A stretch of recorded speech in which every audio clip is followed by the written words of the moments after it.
So I'm here in the Albert Hall with Freddy Kempf, safe to say one of the leading lights on the British piano scene at the moment. Freddie, why did you play the piano? Long story. I remember that I think it was the sound of the piano that drew me towards it. Early memories of just being fascinated by the noise of hearing the piano either on the radio and on recordings. My parents would often listen to music, maybe not just classical music, but I sort of clearly remember sort of piano hammering away at the back of some Sinatra songs, or also in ABBA, because they had a piano there. And then the next thing that happened was it came up to Christmas for my 4th birthday, and my parents took me to a toy shop and asked me to choose something or choose a few toys, and I picked a box that was on the top shelf just because it was the most expensive thing there. Nice. And then on Christmas Day I opened it and it was an electric keyboard. Yeah. So that was all I had that year. And I remember being fascinated by sort of playing songs I could hear on the television, or just melodies out on that. Came with an instruction book which taught you how to play the melody in the right hand and push some chord buttons on the left side.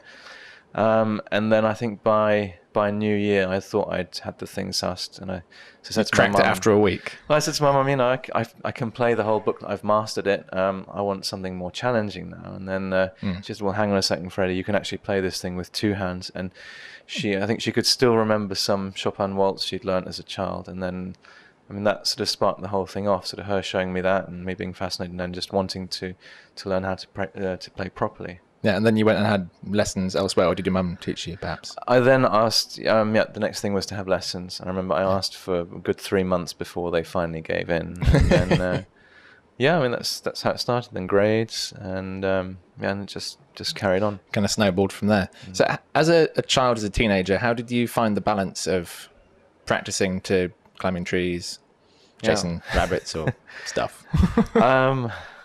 I was never very good at practice, I have to say. Okay. And I'm terrible at sort of being disciplined and actually putting time in. I do obviously what's necessary. Yeah. I think I was lucky. I remember at school, my parents were able, or I was able to use the excuse that because I was piano, I could, get out of some activities I didn't really want to do. So, I sort of got out of history and geography quite early on, and then would practice during those lesson times. Okay. I do remember though that I spent a lot of time. I knew exactly how long it took me to get from the pool table, which was on one side of the headmaster's study, and to run around the back of the school to the music school. Yeah.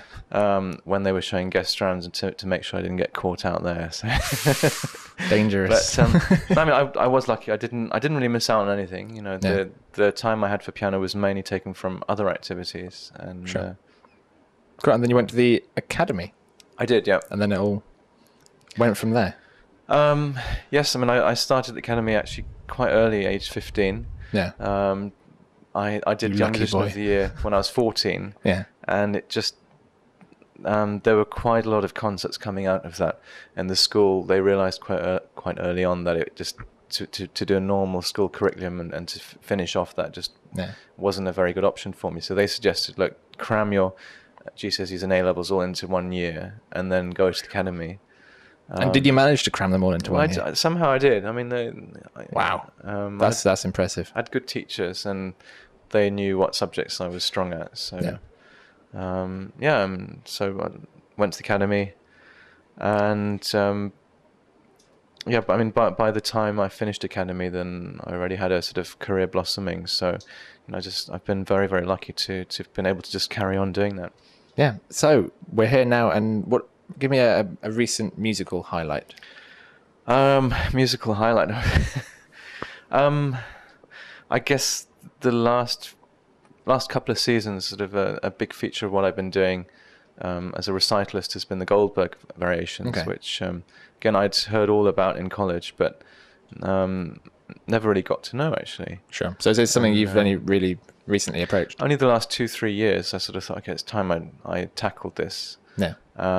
And it's a massive work. It's when I've been playing it now, it's been taking 80 minutes in one go, which I mean is just as much a challenge for the audience as it has been for me. Yeah.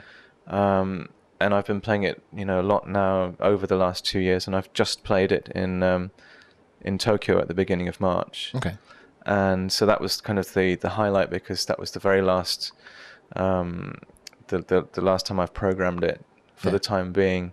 And it was a big 2,000 seat venue, and a lot of pressure, and the audience are very attentive over there. So just sort of succeeding and being able to get through that, and feeling that I've done done myself justice, and I've given it my best shot. So that was very sort of fulfilling and rewarding to do. Sure, and that's the last time you're going to do it for a little while. I don't have it programmed for the time being. Okay, and that must have been just before the earthquakes. About a week before. But you were all back and safe. Yes, I was. Yeah. Okay, cool. Okay, give me a personal highlight. What do you like to do to let your hair down?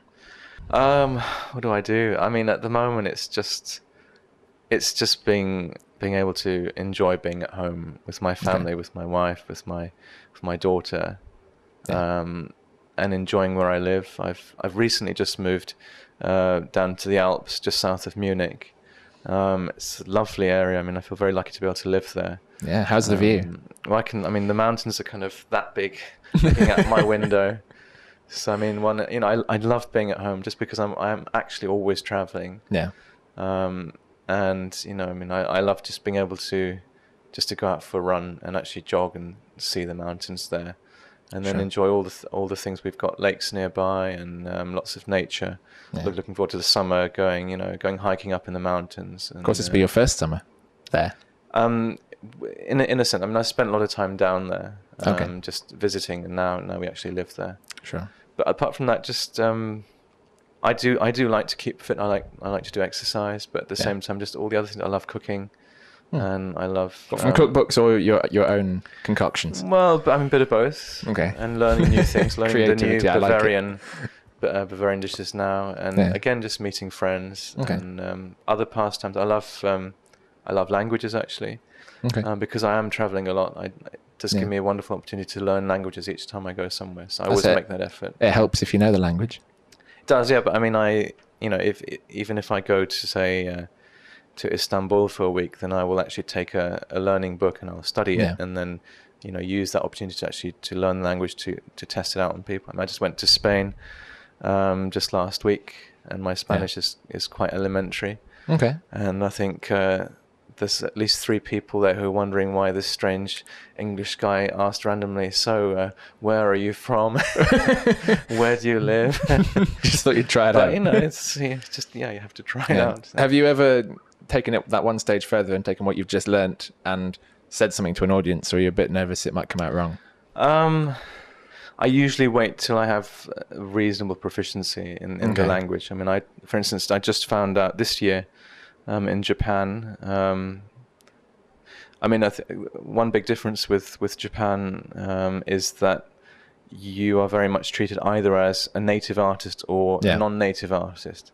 And then I've always worked very hard at my Japanese. Because, I hadn't learned that as a child from my mother. Sure. So I've only learned that in the last few years. And I think this time I was with some friends of mine, and they said to me, "Freddie, why don't you announce in Japanese?" Because I was having lunch speaking to them in Japanese. Yeah. And then I said, "Well, do they actually do that?" And they said, "Well, yeah, all the native artists do." So there's no reason why you shouldn't. So this year was the first time I ever announced in Japanese, and I have to say, I remember. Well, I don't remember. I've forgotten, but I remember that when I was naming the keys, that was very strange to say. I'm trying to think what I said. It was either D flat or E flat major, and that was I think it's like Henni Cho Cho. That's either D flat or E flat. It's a larger mouthful, isn't it? It's quite different. And you got it right though, I guess. In the concert, I got it right. Yeah. Yeah. It's just the preparation. You're probably more nervous about that than exactly. It's how it goes.